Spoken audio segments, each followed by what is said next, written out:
¿Qué es aquello que está detrás del deseo del ser humano de querer ser como un dios? De aquellos reyes que utilizaron consejeros, magos, alquimistas, astrólogos para predecir el destino y proteger su legado. ¿Qué hay detrás de esas organizaciones militares, de esos proyectos de Estado que se valieron de conocimientos esotéricos para poder expandir su poderío en el mundo? Vamos a hablar de esto, de aquel impulso que se encuentra detrás del deseo humano de ser como un dios. Hola, bienvenidos a Círculo Ouroboros, un canal en el que hablamos acerca de filosofía, de gnosis, entendida como conocimiento sagrado, de esoterismo y de espiritualidad. Aquí hablamos acerca de mitos desde un punto de vista histórico. Yo soy historiadora, mi nombre es Sofía y en esta ocasión vamos a hablar acerca de la magia oscura, su relación con el poder y lo que hay detrás de esto, o sea, qué hay detrás desde un punto de vista teológico de este impulso humano de querer ser como Dios. Vamos a hablar incluso un poco acerca de demonología. Bienvenidos y continuamos con el video. El ser humano tiene un gran defecto y una gran virtud tal vez, el querer ser como Dios. Esto es lo que lleva al ser humano a degradarse, a irse a lo más profundo de la decadencia, del abismo como tal. Paradójicamente, queriendo rozar lo divino, alcanzar a Dios, termina hundido en el fango más espeso. ¿Cuál es la trampa? La promesa de poder, la promesa de omnipotencia, la promesa de eternidad.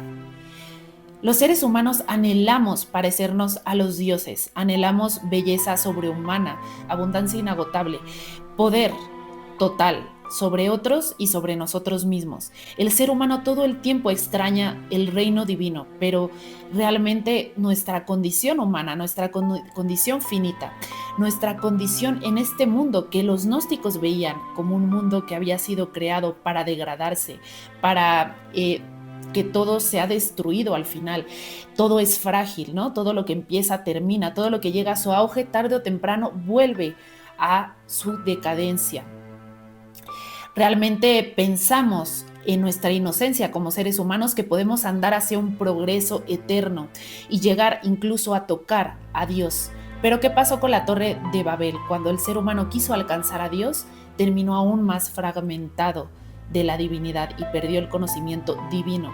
Esa paradoja de querer alcanzar a Dios, pero en ese intento hundirse en lo más profundo, es parte del drama humano, es parte inherente del drama humano. Dios creó al ser humano, pero lo creó como un ser imperfecto, un ser que provenía de la tierra y que tenía profundas limitaciones, que estaba en el primer momento en el paraíso, en un tiempo eterno, no conocía la muerte, no conocía el dolor.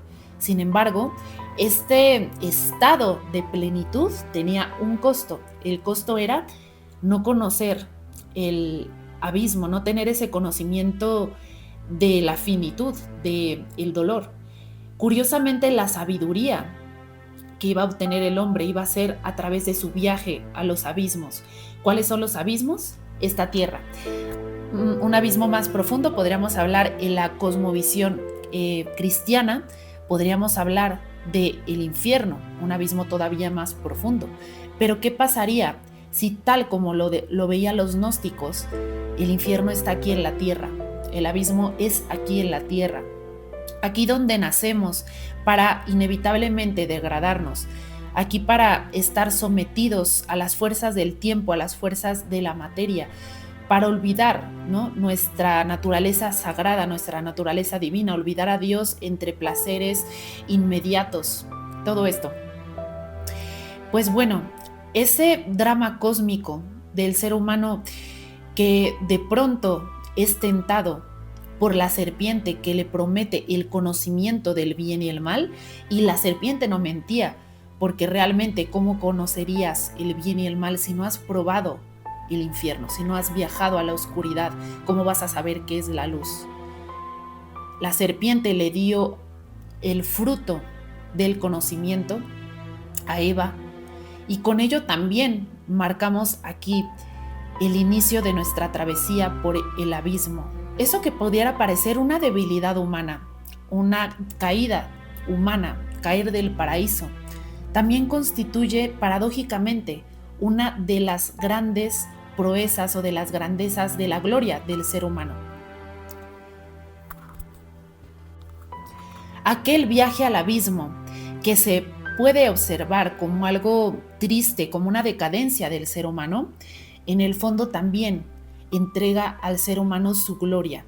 Vamos a hablar de eso porque primero que nada, Dios sabía que Eva iba a probar ese fruto, Dios sabía que el ser humano iba a buscar, ambicionar algo más que lo que tenía en ese momento. Si Dios es omnipotente y sabe todo, claramente lo sabía, sabía que esto iba a pasar. Es parte también del plan divino. El plan divino es que el ser humano conozca el abismo porque ahí va a residir la gloria del ser humano. Hay una frase que dice, el tiempo aquí en la tierra es un tiempo de milicia, es un tiempo de formarnos como guerreros, porque si no tuviéramos una batalla que luchar y tan pocas armas, ¿cómo conseguiríamos esto heroico inherente al ser humano? Tenemos, por ejemplo, la historia de David y Goliat, la historia de la defensa de un ser que es aparentemente pequeño, indefenso, frente a una fuerza enorme y justamente obtiene su gloria por esa pequeñez, porque si no se estuviera enfrentando a algo mucho más grande que él, no tendría esa gloria. El ser humano se enfrenta todo el tiempo a fuerzas mucho más grandes que él mismo y esa es justamente su gloria. Va a desarrollar esta parte heroica al enfrentarse a esas fuerzas que están mucho más allá que él mismo. Por eso es que Dios veía en el ser humano una de las creaciones más hermosas de todas. Posiblemente podríamos hablar de que Dios incluso contemplaba una gloria superior que no tenían los ángeles. Esa gloria superior que no tenían los ángeles es justamente lo que nos otorga la pequeñez, la impotencia, la vulnerabilidad. Porque ¿qué más grande puede haber que aquel héroe que se enfrenta a esa fuerza que lo sobrepasa, pero lo hace por amor y lo hace con convicción, sabiendo que puede morir, sabiendo que tiene sufrimiento, sabiendo que tiene limitaciones? Ahí reside la gloria del ser humano. Y cuando los ángeles contemplaron que al ser humano, a un ser tan pequeño a comparación de ellos, les había sido otorgada tanta gloria, decidieron alzarse en contra de Dios. Aparte también porque Lucifer quería parecerse a Dios, quería ser como Dios. En Lucifer está esa ambición primordial. Cuando eso ocurre y buscamos esa ilusión irrealizable, porque realmente no se puede realizar, en ese momento escogemos la oposición a Dios. ¿Por qué la oposición a Dios? Porque estamos escogiendo la oposición a la verdad. Dios sería la sabiduría absoluta. En toda esta primera parte estamos hablando desde claves cristianas, ¿no? Desde clave de la teología cristiana y desde un poquito de misticismo hebreo también. Hay otras visiones del ser humano, pero generalmente el ser humano se plantea como un ser que está en medio de dos fuerzas titánicas que lo sobrepasan por muchísimo, el infierno y el cielo. Aquellos seres, en el caso, en otras tradiciones, seres que provienen del caos, del inicio de los tiempos, de seres que lo sobrepasan, y por otro lado de los dioses, de seres racionales, fuerzas del caos que disuelven todo, o sea que en vez de darle la individualidad a cada cosa, la disuelven y es como el mundo de la locura, o el mundo de los dioses, que es el mundo de la razón, de la planeación, de la armonía, ¿no? Estamos en medio de esas dos fuerzas. ¿Y qué nos queda a nosotros? Nos queda esa lucha, como si nuestro mismo cuerpo fuera ese campo de batalla y ahí se va a librar la más grande de todas las batallas, la batalla del alma. El alma queriendo regresar, recuperar su divinidad, queriendo reconquistar ese paraíso perdido, esa divinidad perdida. Y esa batalla se va a realizar entre la mentira, entre la ilusión y entre la búsqueda de la verdad y del espíritu. Así va a ser, digamos, cómo se va a hacer esta batalla. Entonces el ser humano es ese guerrero, es alguien que viene a pelear, a luchar desde la vulnerabilidad y es lo que lo hace heroico, lo que le da su gloria. De la gloria de Dios es el hombre vivo, no el hombre superior. La gloria de Dios es ese hombre vivo, ese hombre que tiene esos defectos.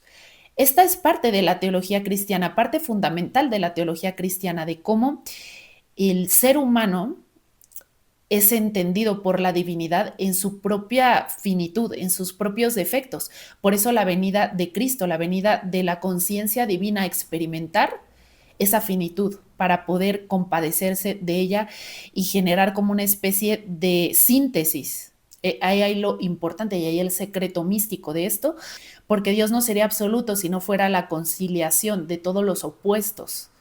Entonces, he ahí esta unión entre lo finito y lo infinito que da como resultado la figura de Cristo, la figura de aquel que es infinito y finito a la vez, ¿no?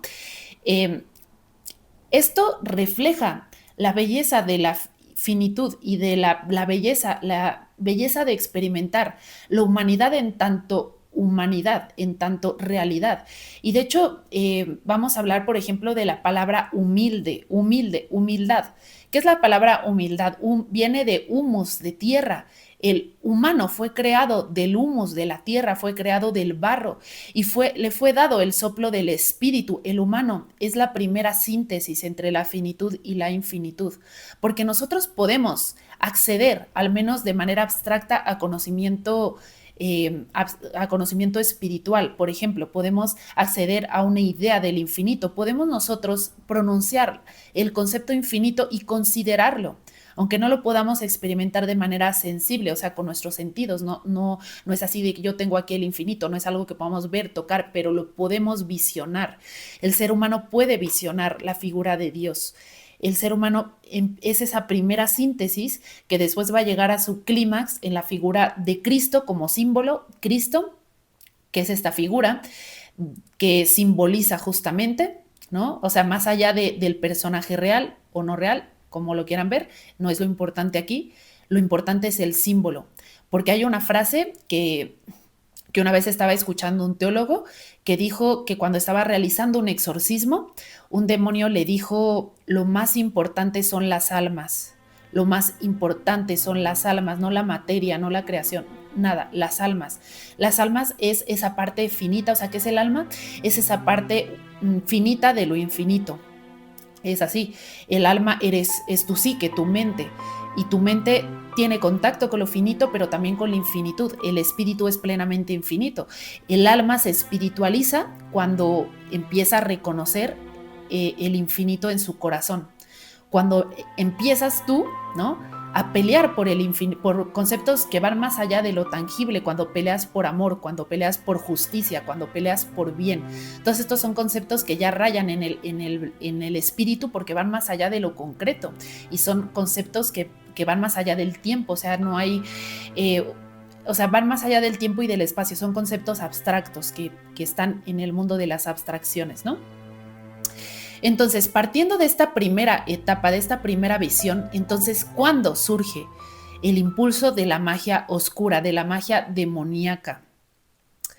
Pues bueno, los demonios, primero en Grecia, eran seres que eran anteriores a los dioses, eran seres que provenían del caos, de la etapa titánica del universo. Y aquí estaba leyendo justamente un texto muy bonito, muy interesante, que es el nacimiento de la tragedia de Nietzsche.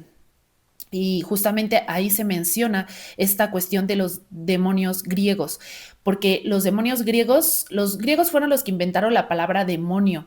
De hecho, vean la palabra eudemonía, ¿no?, que es como felicidad, algo así muy grande. Bueno, viene de la cultura griega, esta cuestión de los demonios. Cuando vino el cristianismo adaptó a su teología, a su cosmovisión, a los demonios, ¿no? Entonces, bueno, es así básicamente, pero en esta mención que hace Nietzsche de los demonios, vemos que ya desde el periodo griego los demonios estaban relacionados con un periodo precreativo, prerracional, ¿no? Porque va a haber dos tiempos metafísicos, ¿no? Un tiempo irracional, que son todo lo caótico, la materia ciega, que es la materia, sería como aquello que no tiene espíritu, que no tiene alma ni espíritu, la materia ciega, las fuerzas del caos, hasta que aparece el espíritu que se insufla en la materia y aparecen las formas racionales que vemos alrededor. Formas racionales serían, por ejemplo, ecosistemas, el cuerpo es una forma racional, tiene toda una lógica, es una lógica dentro de ese cuerpo, es el nacimiento del logos, de la lógica que organiza y crea estructuras, crea la vida, crea las galaxias, crea todo aquello que consideramos una estructura. En el momento precreativo, en el momento anterior a la creación de los dioses, estaría el tiempo del caos, y los demonios son antiguos, se planteaban como seres antiguos que después fueron tomados para cumplir la voluntad divina, para cumplir la voluntad de la creación, y es ahí su dualidad. Para el griego, el demonio no es un ser totalmente malo, para el griego antiguo, sino es un ser que va a tener esta dualidad, que va a servir la lógica del universo, pero que es anterior a esa lógica. Y por eso Nietzsche habla de que el demonio parte de una experiencia dionisíaca, ¿no? Entonces, bueno, toda esta parte es dar una introducción que yo sé que se está alargando mucho, pero es fundamental para entender a profundidad la magia y entender a profundidad el impulso del poder, porque después se va a poner muy interesante porque vamos a hablar de que realmente ningún ser humano va a tener un poder real. El poder del ser humano va a ser un poder ilusorio, y vamos a mencionar una filósofa mística que habla del poder de una forma tan hermosa, tan bella, que de verdad tengo muchas ganas de hablar de esto, pero si no lo digo con calma, si no abordo estos conceptos, no se puede entender el fondo de todo este mensaje que tengo aquí preparado para decirles. Tenemos después un libro importante, que es el libro de Enoch. El libro de Enoch es un texto antiguo que la versión más antigua se encontró en los manuscritos del Mar Muerto, y ahí se habla también de los demonios, pero ya desde de una mística hebrea, desde ya Medio Oriente, de esa cultura ya más allá de Grecia. O sea, estamos pasando del cristianismo, estuvimos hablando de los demonios griegos y ahora vamos a hablar del misticismo hebreo con estos ángeles caídos, estos ángeles que fueron tentados por la belleza de las mujeres de la tierra y que bajaron a tener relaciones sexuales con ellas, y que de ese nacimiento nacerían los gigantes, los Nefilim.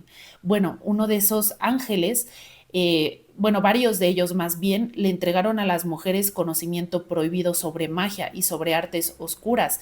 Ahí se narra en el libro de No cómo las mujeres recibieron este conocimiento oculto, y no solamente conocimiento oculto como conocimiento sobrenatural, sino también como conocimiento tecnológico. Y ahí vemos la forma en la que está hermanada, o sea, está unida la magia como fuerza sobrenatural y la magia como fuerza pragmática, como extensión de la voluntad humana, la tecnología que tenemos a nuestro alrededor. Las dos cosas son el mismo impulso, el hombre queriendo sobrepasar sus capacidades humanas, el hombre queriendo ir más allá de Dios y utilizando el poder que le es dado a través de la magia, tanto para bien, para elevar su espíritu, todos los bienes de la tecnología espiritual y material, como para degenerar ese espíritu, para llevarlo todavía a un abismo más profundo. La tecnología, por ejemplo, militar, la tecnología de vigilancia, de control, de destrucción. Quien no entiende la dualidad de la tecnología no va a entender por qué es tan importante el espíritu para la humanidad, por qué es tan importante la filosofía, las humanidades, las artes, porque mientras que la tecnología nos ayuda a vivir, las artes hacen que valga la pena vivir, nos dan esa fuerza para levantarnos día a día, nos dan eso, nos entregan eso que vuelve digna la vida. Pero eso que le da significado a la tecnología no es la tecnología en sí misma, que es una mera herramienta, es aquel que usa esa tecnología. El peligro de la magia es exactamente el mismo. La magia es una herramienta que está ahí, una herramienta simbólica para trabajar con los símbolos de la mente, para trabajar con el alma, que el alma se comunica con símbolos. Yo siempre digo, el lenguaje del alma es el lenguaje de los símbolos, pero también, como es una herramienta para mover los símbolos, también es una herramienta que puede llevar a destruir la mente humana, a degenerarla. Y es ahí esa dualidad y esa advertencia que hicieron muchos místicos, muchos teólogos del uso de la magia. porque uno piensa que la magia lo va a llevar al poder, pero realmente lo que va a pasar es que cuando tomes ese poder sobre otros, hablamos ya de grandes esferas del poder, no el poder sobre ti mismo, porque yo tengo un video haciendo una apología a esa búsqueda del poder, de la realización de personal, de todo esto. Sí, es importante tomar el poder, porque ¿quién va a poder hacer bien si no puede hacer bien, no tiene la capacidad de hacerlo? Tú necesitas un determinado poder para tener capacidad de actuación en el mundo. No puedes ser bueno si no actúas la bondad, y no puedes actuar la bondad si no tienes capacidad de actuar primero. Pero hay otro tipo de poder, más allá de este poder necesario para que el ser humano pueda desarrollar la virtud. Hay otro poder, el poder que busca sobreponerse a los demás, sobreponer el yo al otro, sobajar al otro, someter al otro. Y aquí, por ejemplo, les quiero mostrar esta carta del tarot, este arcano, que justamente habla de ese sometimiento que nos relaciona tanto con el abismo, de ese deseo de poder que nos hace degenerar al otro, porque en tanto que el otro es una parte de mí desde un punto de vista espiritual, todos partimos de la misma chispa divina. Cuando yo someto al otro de esa manera tan brutal, también estoy sometiendo simbólicamente al ser humano, estoy degradando el ser humano y por lo tanto estoy degradándome a mí mismo. Es como si al llevar a los límites la destrucción o al llevar a los límites la decadencia aquí en la tierra, mostraras o revelaras una parte demoníaca, diabólica, cruel del hombre, que tal vez no debió nunca ser iluminada aquí en la tierra, pero se muestra aquí en la tierra, y cuando se muestra, se nos revela la degradación del ser humano. Es como mostrar esa degradación. Es por esto que tanto en la tradición gnóstica, que ahí se revela de manera bastante clara cómo el ser humano era pensado como un prisionero de la materia, como un prisionero de una cárcel creada por un demiurgo, por un rey que crea un mundo que en realidad es la creación de una especie de infierno, de una especie de abismo. Es decir, la tierra, el rey de la tierra, el creador de la tierra, del mundo material, es el creador del abismo, y otro Dios supremo que reina mucho más allá de la materia, que pudiéramos hablar de ese Dios como el Dios verdadero. Y por otro lado, también hay una paralelismo con esto en la tradición y en la teología cristiana, hablando de la cercanía entre los demonios, del adversario, ¿no? De Satanás con el ser humano. Hay hasta un dicho popular, ¿no? Me parece, como tan lejos de Dios y tan cerca del diablo, algo así como podríamos hablar, y es que el humano está cerca del caos, está cerca de la maldad. Se hablaba en la teología cristiana de esa corrupción natural del ser humano, de ese pecado original, de esa que al fin y al cabo, ¿qué nos dice esto? Nos revela que el ser humano se corrompe fácilmente, o sea, que el ser humano es un ser imperfecto, pero esto no lo plantea desde un punto de vista totalmente condenatorio, sino desde un punto de vista de aceptación de la naturaleza humana, que al fin y al cabo ha sido corroborada por la psicología y muchas cosas, que a mí me sorprendió mucho cuando, por ejemplo, los gnósticos desde la antigüedad hablaban de que muchos reyes eran ya como demonios en realidad. Y de pronto en la actualidad se habla del concepto de patocracia, como ese concepto de que son muchas veces los sociópatas, los que llegan a tener grandes cantidades, a ostentar grandes cantidades de poder, porque son los que resisten esas presiones que implica el poder, y sobre todo son los que desean más que nadie el poder, ¿no? El sociópata, los rasgos sociopáticos y la sociopatía, desea el poder, porque algo que lo satisface, que lo mantiene motivado, que lo mantiene estimulado, es justamente sensaciones bastante fuertes y eléctricas que da justamente esta relación de poder, ¿no? Estas relaciones de poder que se vuelven a veces tan insoportables para alguien sensible, pero para alguien poderoso, para alguien que ostenta el poder y que tiene rasgos sociopáticos, se vuelve algo satisfactorio, algo que les genera placer, ¿no? Ese dominio, incluso el pasar por encima de los demás, les genera placer. Ya desde los gnósticos se hablaba de la relación entre los reyes del mundo y la oscuridad. Y así como existe esta relación, también en el mundo cristiano existe esta visión de que de que los reyes muchas veces terminan corrompidos por justamente el poder. El poder corrompe, ¿no? Y el poder absoluto corrompe absolutamente, ¿no? Vamos a hablar más acerca de esto. El sociópata y en general el ser humano malo en sus múltiples formas de ser malo es aquel ser humano que olvidó que no es alguien independiente, que no es alguien aislado, que todos somos algo interconectado, que todos somos uno en el fondo.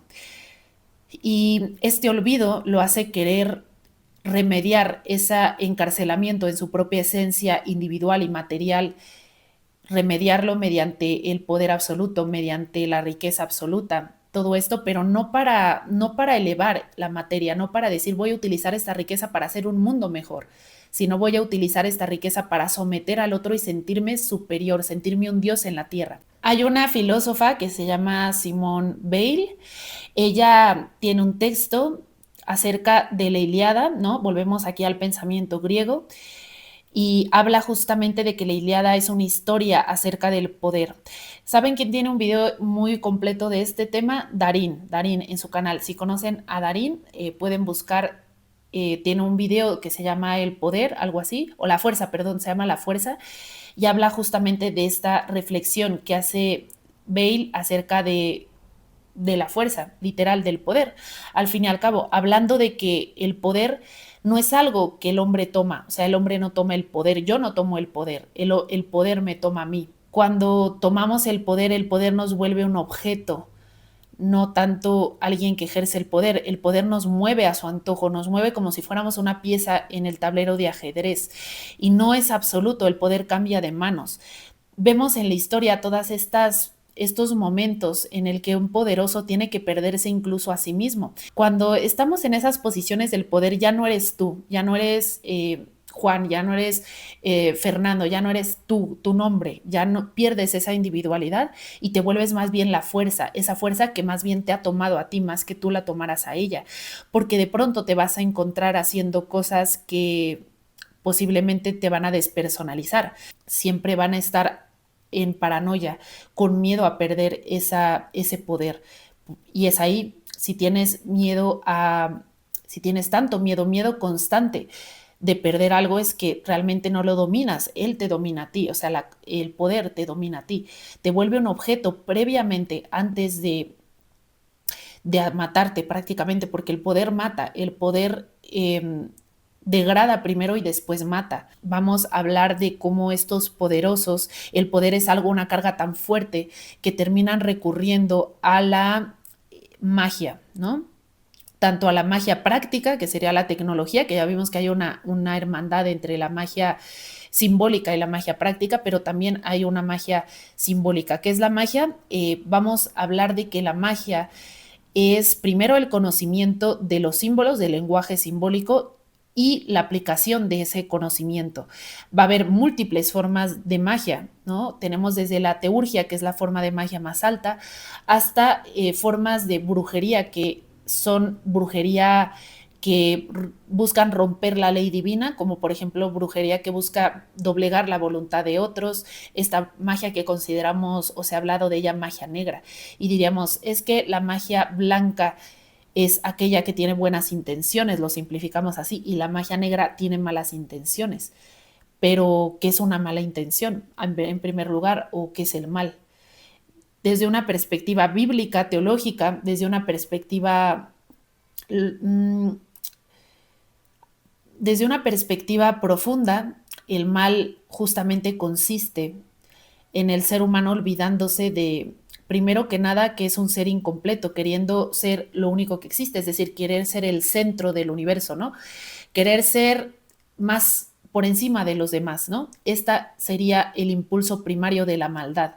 Hablar más acerca de Lucifer y de ese impulso maligno de querer ser como Dios, pero sin Dios, ¿no? Que es justamente el principio del mal. Pudiéramos también hablarlo como una especie de mártir también, ¿no? Porque el hecho de que Lucifer quiera de pronto querer imponerse, ¿no?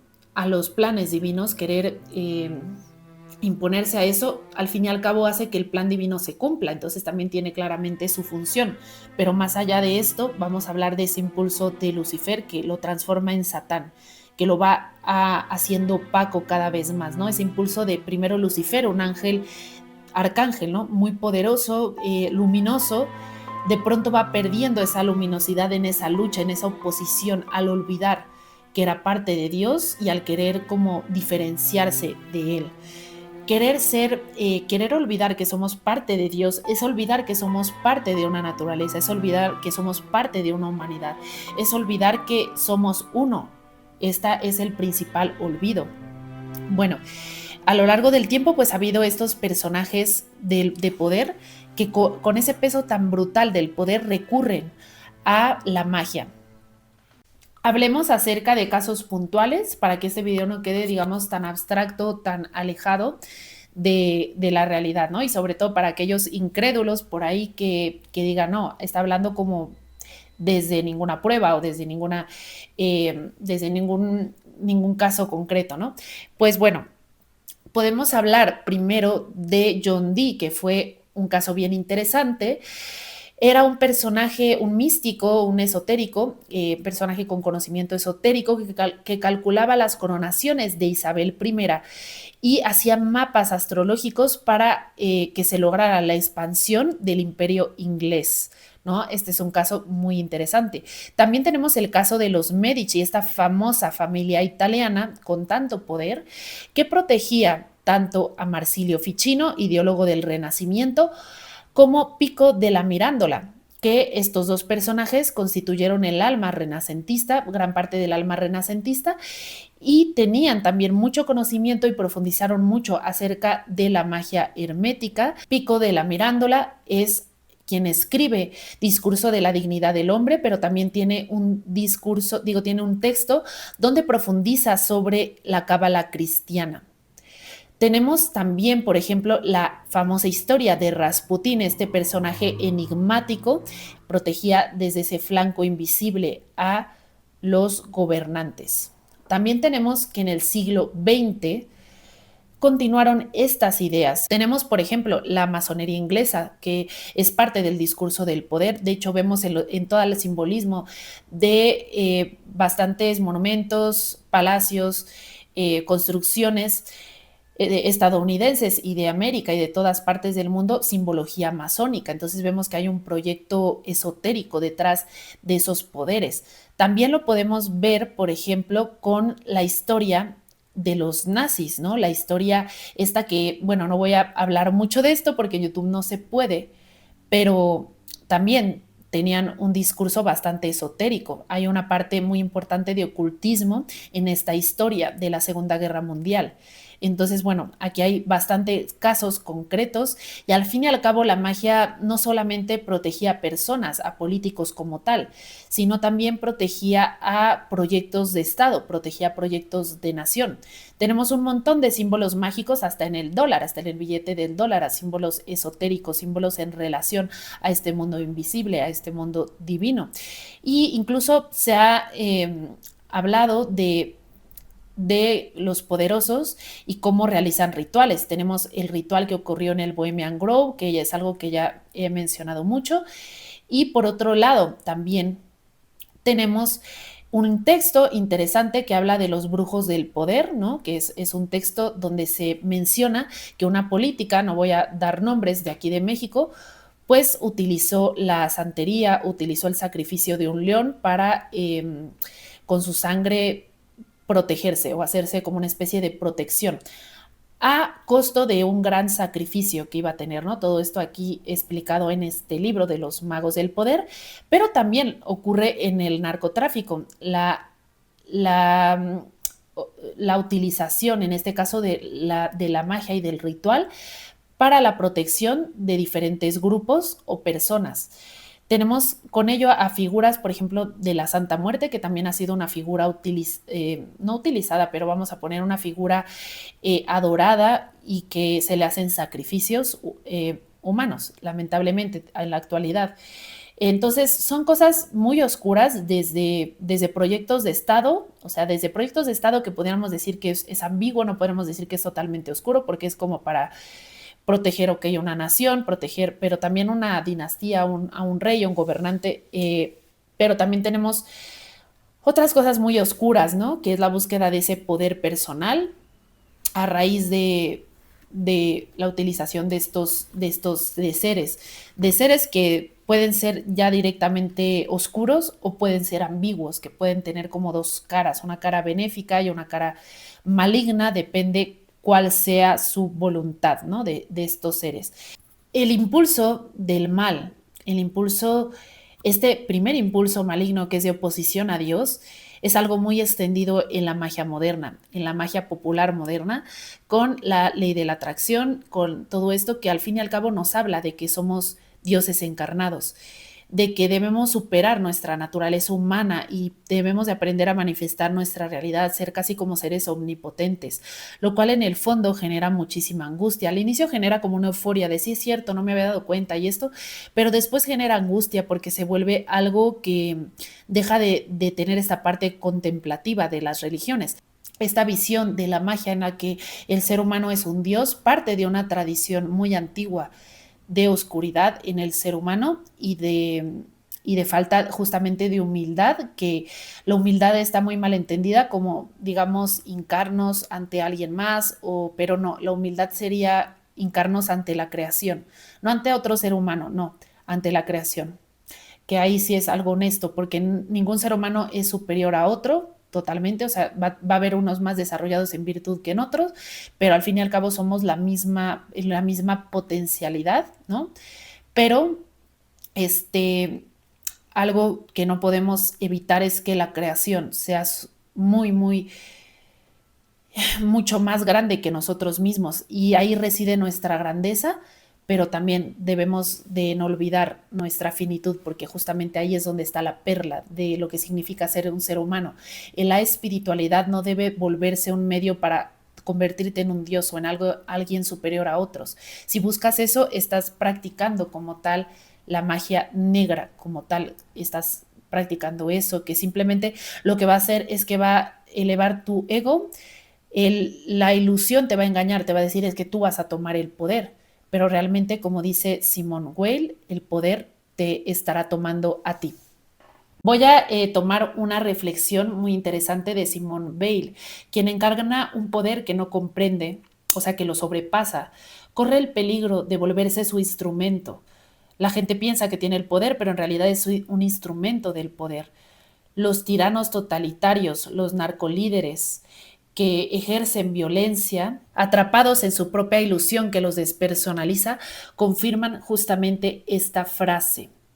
La tradición cristiana clásica advierte algo que considero muy cierto. Quien pretende ser Dios sin Dios va a estar condenado a la degradación.